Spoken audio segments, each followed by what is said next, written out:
Oke, Assalamualaikum warahmatullahi wabarakatuh. Waalaikumsalam Waalaikumsalam warahmatullahi wabarakatuh. Untuk pertemuan hari ini kita bahas mengenai laporan posisi keuangan. Minggu lalu kita udah bahas mengenai analisis laporan keuangan. Ya, analisis laporan keuangan itu kemarin sudah diketahui sebagai apa istilahnya itu informasi akuntansi yang dibutuhkan oleh pihak eksternal ya. Contohnya misalnya oleh para pemegang saham atau investor. Kemudian manajer, karyawan, pemasok atau kreditur, pelanggan dan pemerintah. Yang kemarin kita sudah bahas itu. Itulah adalah pengguna laporan keuangan. Jadi informasinya dibutuhkan oleh pihak eksternal. Nah, ada lagi ilmu akuntansi, namanya akuntansi manajemen. Nah, kalau akuntansi manajemen ini, penggunanya adalah pihak internal perusahaan. Contohnya yaitu oleh para manajer-manajer ya. Ada manajer pemasaran, kemudian manajer keuangan, ada manajer produksi, dan manajer lainnya. Nah, pengguna ini gunanya untuk apa sih? Otomatis gunanya untuk pengambilan keputusan ya, pengambilan yang bisa dijadikan sebagai pengambilan keputusan. Contoh misalnya yang sudah saya jelaskan juga, pemegang saham ya. Dia butuh laporan keuangan untuk menentukan apakah perusahaan ini layak untuk diinvestasikan ya. Kemudian kreditur. Kreditur adalah usaha atau organisasi yang memberikan kita misalnya pemodalan atau peminjaman uang. Nah, mereka membutuhkan informasi laporan keuangan suatu perusahaan yang akan mereka berikan berupa kewajiban atau utang, utang jangka panjang maupun utang jangka pendek, seperti itu, ya. Kemudian ada tahapan analisis laporan keuangan.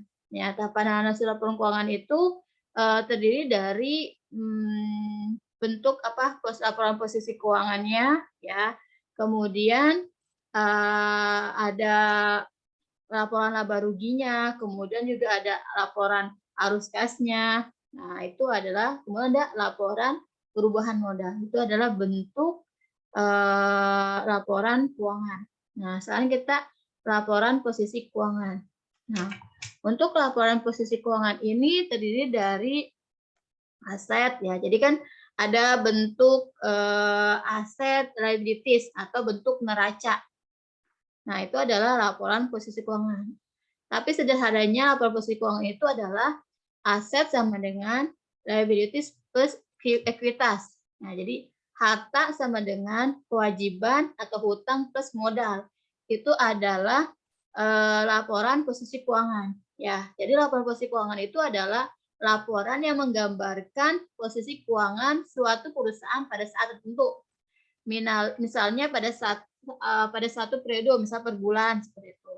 Nah, laporan posisi keuangan ini dibagi 3 elemen utama, yaitu aset, liabilities, dan ekuitas.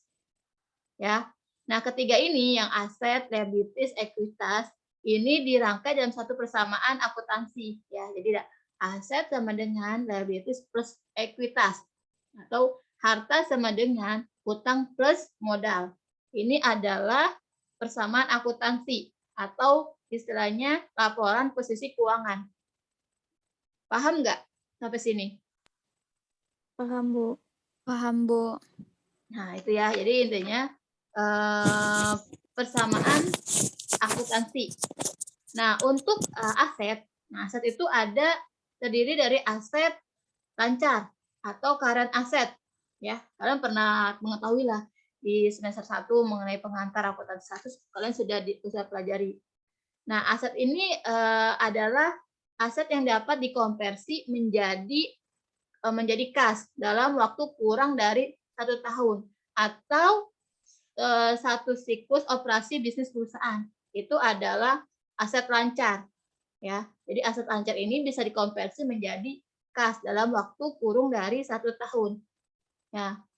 Nah, satu siklus bisnis operasi perusahaan ini dimulai dari membeli bahan baku, mengubah bahan baku menjadi bahan jadi sampai barang tersebut dijual. Dan kas dikumpulkan dari penjualan secara kredit. Nah, siklus operasi bisnis suatu perusahaan ini misalnya jadi aset lancar itu dari kas, ya, kas, persediaan, itu adalah masuk ke aset lancar atau current asset. Nah, kemudian aset lancar ini atau current asset ini sering dikenal dengan istilah modal kerja kotor atau gross working capital. Ya. Jadi untuk akun aset lancar ini penyusunannya diurutkan mulai dari yang paling liquid hingga kurang liquid. Ya, dari kas ya, kas, kemudian ada persediaan, kemudian apa lagi? Kemudian terdiri apa lagi? Piutang. Ya, aset lancar. Piutang, Bu. Ya, piutang atau accounts receivable, terus Perlengkapan. ya, peralatan, itu aset lancar. Dari hal yang paling liquid ya, atau yang sering digunakan, itu adalah aset lancar. Nah, kemudian di sini ada apa lagi? Aset lancar dan aset tetap. Nah, atau aset tidak lancar, itu terdiri dari aset tetap. Ya. Kalau piutang usaha atau account receivable udah paham ya? Paham, Bu. Ya, kalau piutang usaha ini timbul karena apa? Adanya penjualan secara kredit. Ya, adanya penjualan secara kredit, itu timbul akun receivable atau piutang usaha. Nah, kemudian ada persediaan. Nah, persediaan atau inventory ini masuk ke aset lancar atau current asset. Nah, jadi persediaan ini adalah keseluruhan barang, baik mulai dari bahan baku atau raw material, barang setengah jadi atau work in process, maupun barang jadi atau finished good yang masih ada di perusahaan dalam rangka proses bisnis perusahaan. Itu adalah persediaan. Ya, jadi dari barang jadi, dari bahan baku atau raw material, barang setengah jadi, terus barang jadi. Ini adalah persediaan. Ya, paham ya? Nah, kemudian untuk menghitung persediaan, sistem pencatatan persediaan ini itu ada 2. Masih ingat nggak sistem pencatatannya untuk persediaan inventory? Masih, Bu. Apa Kartika?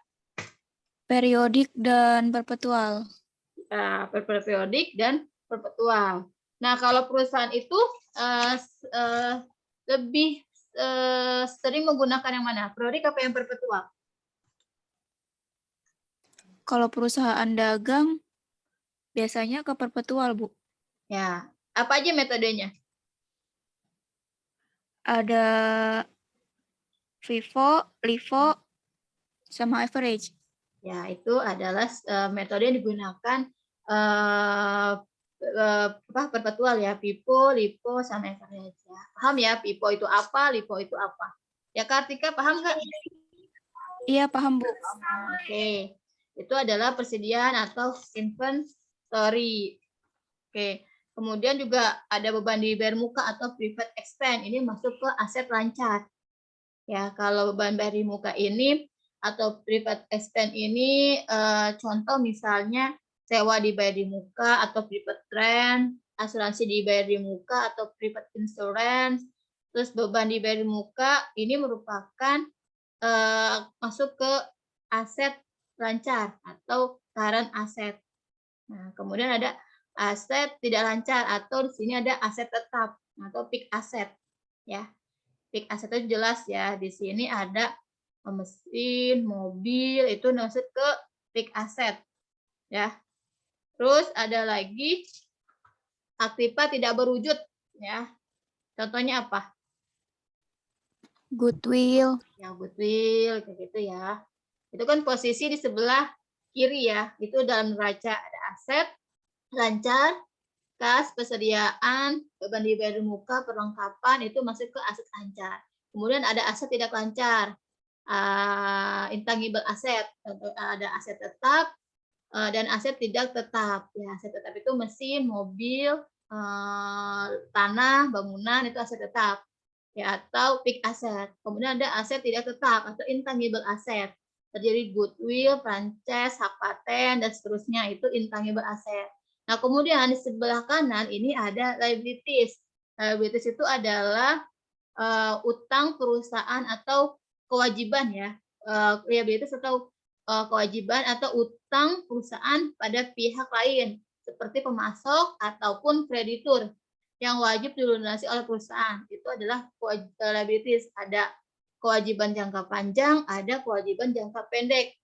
Contoh misalnya akun utang dagang atau akun payable. Nah, akun payable ini timbul karena adanya apa? Pembelian secara kredit. Ya, tadi di aset itu ada piutang dagang atau accounts receivable. Timbul karena adanya penjualan secara kredit. Nah, ini kebalikan. Di liabilities atau kewajiban atau hutang, ini ada utang dagang atau account payable. Timbul karena adanya pembelian secara kredit. Ya, kayak gitu. Kemudian juga ada gaji yang harus masih dibayar. Nah, itu masuk ke liabilities. Wesel bayar, utang dividen itu masuk ke liabilities. Kemudian juga ada di sini liabilities atau jangka panjang ya, hutang bank, terus hutang bank jangka panjang atau obligasi jangka panjang. Ini biasanya jatuh temponya ini lebih dari 1 tahun ya. Kalau akun payable jatuh temponya kurang dari 1 tahun yang harus dilunasi oleh perusahaan. Tapi untuk utang jangka panjang atau long term ya, ini kewajiban yang harus dilunasi oleh perusahaan dalam jangka waktu tempo lebih dari 1 tahun. Seperti itu. Sampai sini ada yang mau ditanyain? Belum, Bu. Ya. Belum, Bu. Oke, terus untuk jangka panjang ada di sini ada ekuitas ya, ekuitas untuk modal atau ekuitas pemegang saham, agio saham, saldo laba, ini posisinya di ekuitas, ya, modal awal. Nah, jadi ada aktiva dan pasiva. Ya, aktiva itu aset lancar, pasivanya kewajiban dan modal. Oke, nah, ini contoh-contohnya ya formatnya. Nah, jadi persamaan akuntansi atau komponen posisi laporan keuangan itu ada aset sama dengan atau harta sama dengan liabilities plus ekuitas atau aset sama dengan kewajiban plus modal. Nah, ini PPT-nya kurang. Oke, gimana untuk analisis laporan keuangannya? Posisi laporan keuangan? Abang ya? Sudah paham lah, kalian sudah tahu lah posisi laporan keuangan itu di neraca ada aset sama dengan kewajiban plus modal. Oke, kalau nggak ada kita lanjut. Nah, kemudian kita bahas mengenai, nah ini ada laporan laba rugi dan laporan perubahan ekuitas. Sudah kelihatan belum? Kelihatan, Bu. Nah, oke ya.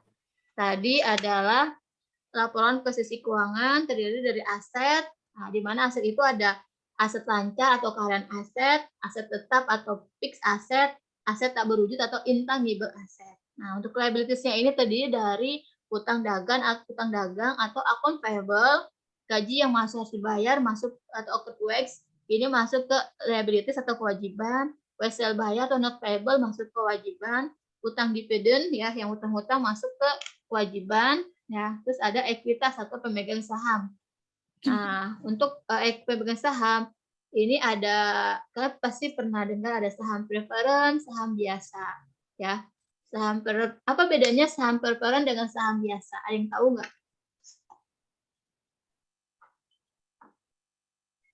Ada yang tahu apa bedanya saham preference sama saham biasa? Bedanya?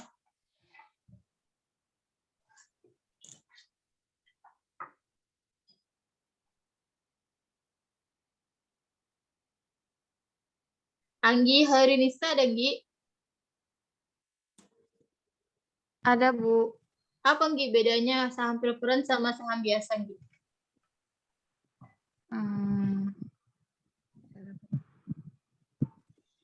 Kalau saham preferen itu gabungan obligasi, kalau saham biasa cuma pendapatan. Oke, ada Saham- lagi yang lain? Oke, terus ada lagi? Ada Saham lagi? biasa itu diperjual. Kenapa? Kenapa? Saham biasa kenapa? Atau saham preference kenapa? Ada yang tahu nggak bedanya? Tadi Anggi oke. Ada lagi yang mau nambahin nggak? Silakan. Iin mana nih, Kalau Iin? Siapa yang mau bantu? Iya, Bu. Ya, Kalau saham preferen mungkin dia lebih mempunyai hak yang lebih tinggi daripada hak biasa kali ya, Bu. oke. Kepemilikannya gitu. Oh iya. Ya, saham preference ini memiliki hak istimewa ya dibandingin saham biasa. Nah, jadi kalau contoh misalnya ada pembagian dividen itu kan pembagian dividen ya.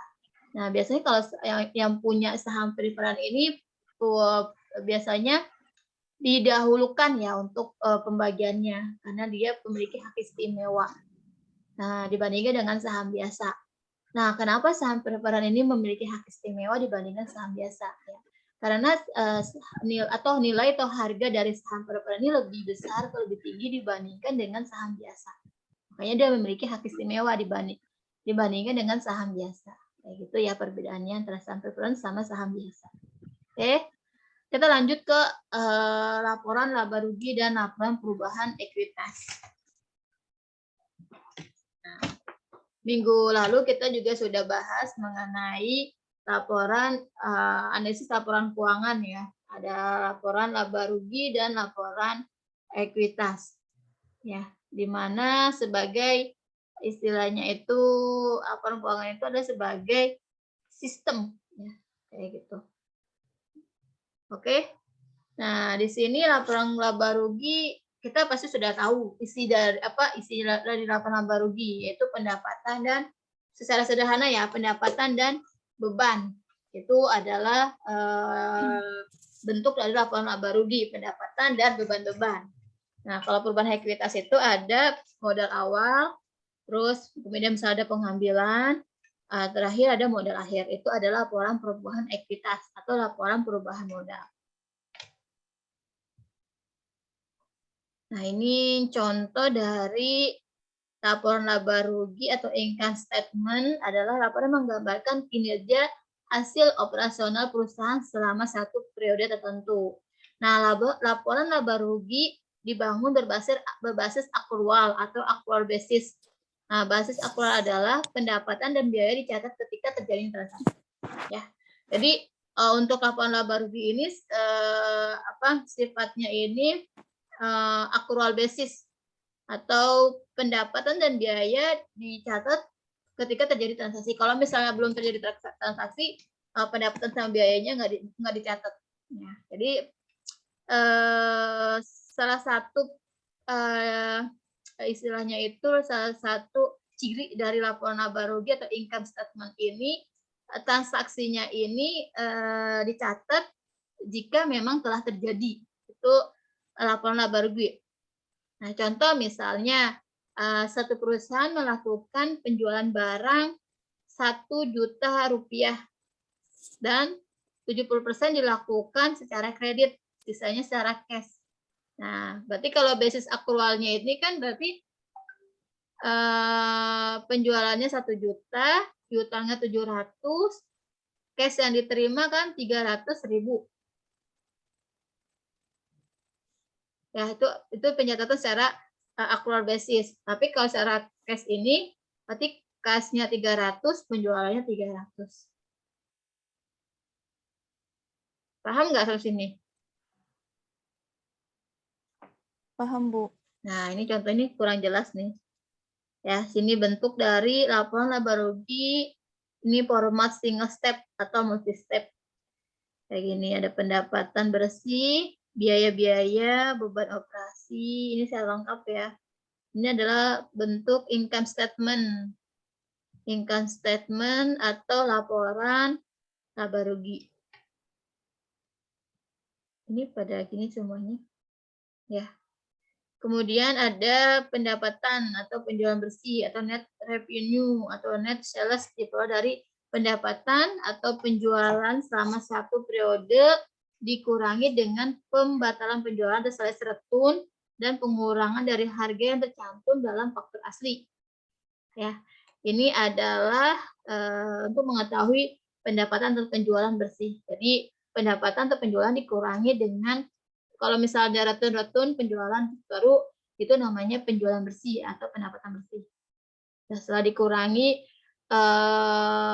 misalnya ada kerusakan, yaitu untuk mengurangi dari atau menghasilkan penjualan bersih atau pendapatan bersih. Ya, ini PPT-nya nggak jelas ini. Oke. Nah, kemudian ada beberapa kasus ya, kasus khusus pendapatan dapat diakui sebelum produk disampaikan atau mungkin setelah produk disampaikan ke tangan pelanggan. Misalnya ada kontrak jangka panjang, penjualan dengan angsuran yang telah ditetapkan, itu installment sales dan transaksi barter. Nah, ini contohnya. Misalnya tahun 2021 ada proyek menyelesaikan 50%, 400 plus 800.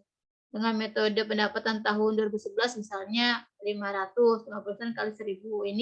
Ini istilahnya itu pendapatannya diakui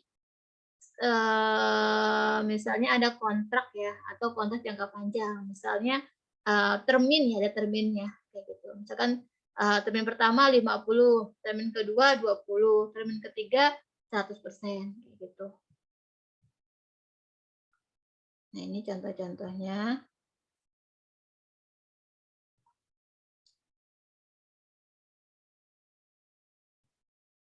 Oke. Sampai sini ada yang mau ditanyain nggak? Belum, Bu. Oke. Ya, itu intinya isi dari laporan laba rugi. Nah, kalau laporan perubahan modal. Nah, ini laporan perubahan modal atau laporan perubahan ekuitas ya.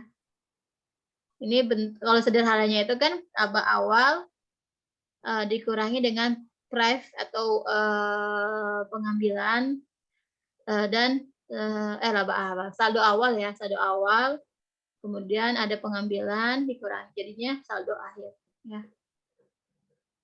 Nah, ini sih contohnya seperti ini. Ya. Oke, cukup? Ada yang bertanyain? Simple.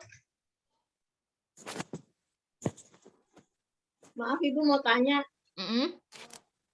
kalau misalkan ada perbedaan metode cash basis dan accrual basis, berarti laporan laba ruginya juga menunjukkan hasil yang berbeda ya Bu? Karena kan jurnalnya itu ada yang beda gitu. Nah, tapi kan secara inti ya, ciri dari dijelasin di sini kan, ciri dari laporan laba rugi ini ya dibangun berbasis accrual basis. Ya, jadi harus jadi pencatatan income statement atau laporan laba rugi ini harus berbasis accrual basis. Paham nggak? Ya, paham nggak maksud saya? saya? Harus pilih salah satu gitu ya Bu? Harus pilih salah satu. Sudah ditentukan. Jadi secara prinsip akuntansi atau di PSAK untuk penyajian laporan laba rugi atau income statement ini harus menggunakan accrual basis. Kayak gitu. Jadi pendapatannya dicatat ketika terjadi transaksi itu jadi itu harus seperti itu. Ketentuan prinsip dasar akuntansinya sudah menentukan bahwa untuk pencatatan income statement atau laporan laba rugi menggunakan accrual basis atau berbasis accrual. Oke. Jadi sudah terjadi transaksi nih, sudah terjadi walaupun dia belum bayar 100% misalnya. Itu namanya itu sudah sudah dikatakan sebagai pendapatan, misalnya kayak gitu. Jadi nggak nunggu kita bayar dulu, itu kan namanya cash basis ya. Jadi penjualan cash, misalkan penjualan terus kita ukuran uang gitu kan, baru kita catat gitu. Tapi kalau misal accrual basis kan walaupun misalnya dia sudah terjadi transaksi nih, walaupun misalnya bayarnya belum 100% atau masih ngutang gitu. Itu kan namanya istilahnya accrual basis ya.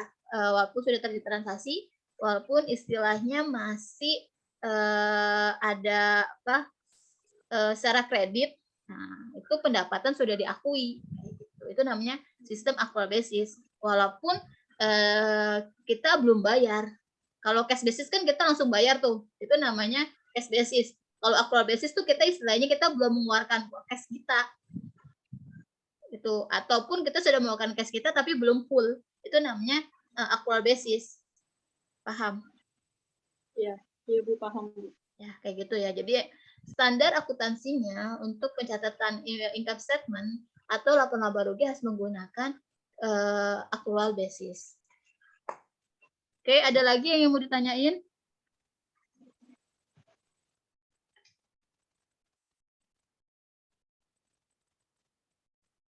Silakan, ada yang mau ditanyakan?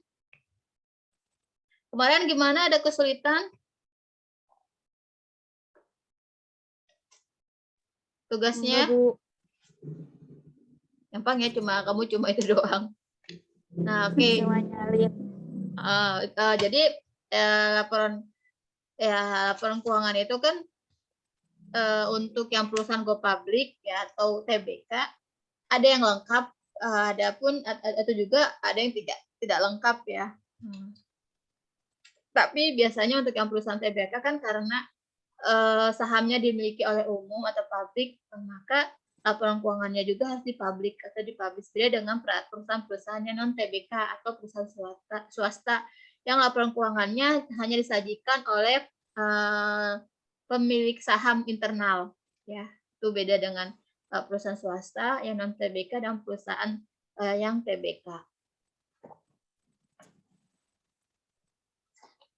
Oke.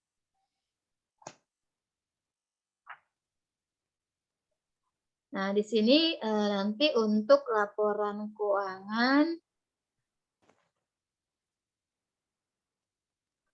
tugasnya kalian itu enggak coba beli buku yang di Pak siapa yang kemarin saya bilang sama Pak Eki, pesen enggak? Enggak, Bu. Enggak ya. Soalnya saya pakai buku yang dari Pak Eki.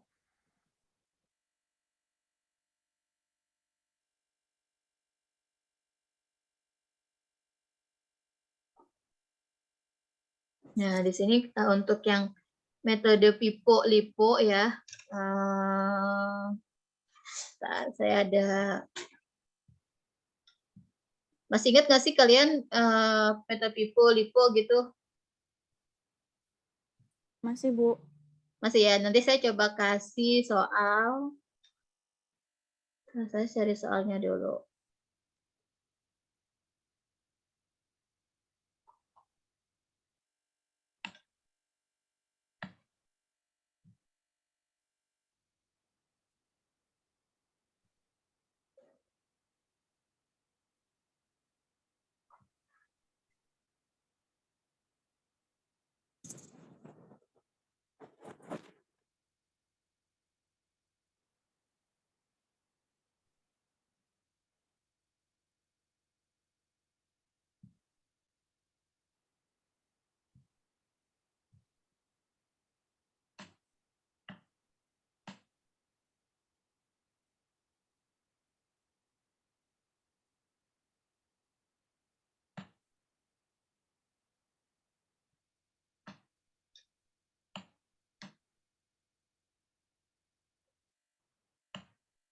Bentar ya.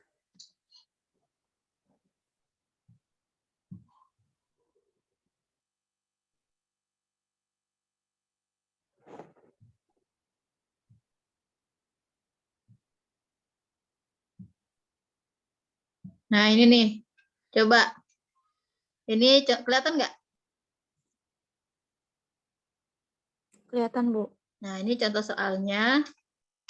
Jadi di sini diketahui tanggal 1 Januari presiden awalnya 200, harga perolehan 90.000, total harga perolehan 18 juta. Terus tanggal 5 Maret ada pembelian 300. Kemudian tanggal 14 Agustus ada pembelian lagi 400. Tanggal 26 di sini ada pembelian lagi 100. Oke, bentar, salah saya.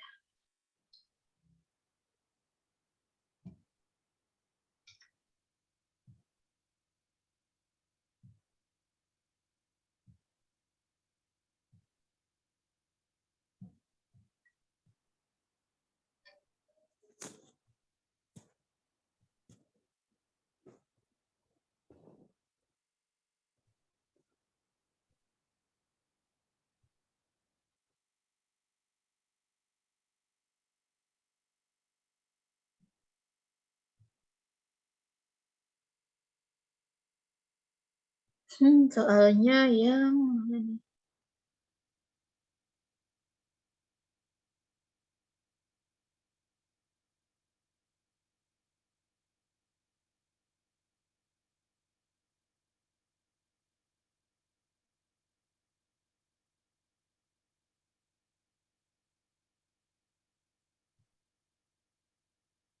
Nah, ini kita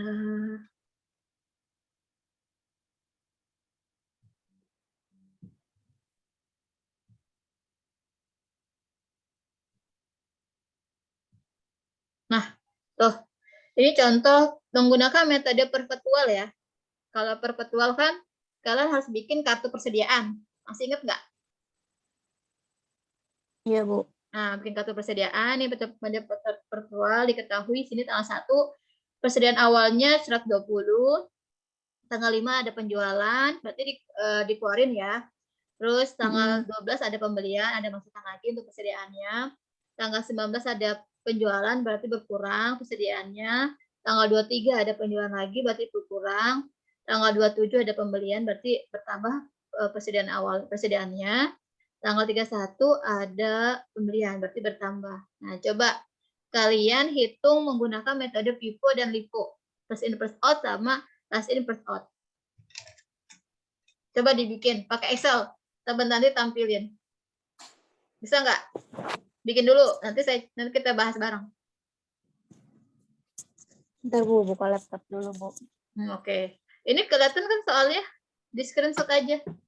Silakan. Saya sambil absen ya. Coba selain kalian ini, saya sambil absen.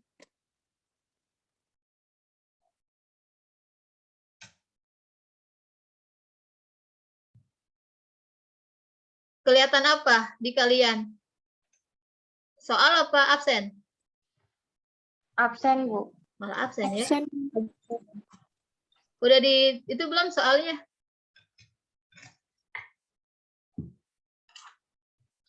Soalnya udah di screen atau belum? Coba saya kirim ke ini aja Udah, deh. Bu. Udah ya, saya kirim ke grup. Tapi dikerjain ya, saya sambil absen sambil kalian kerjain.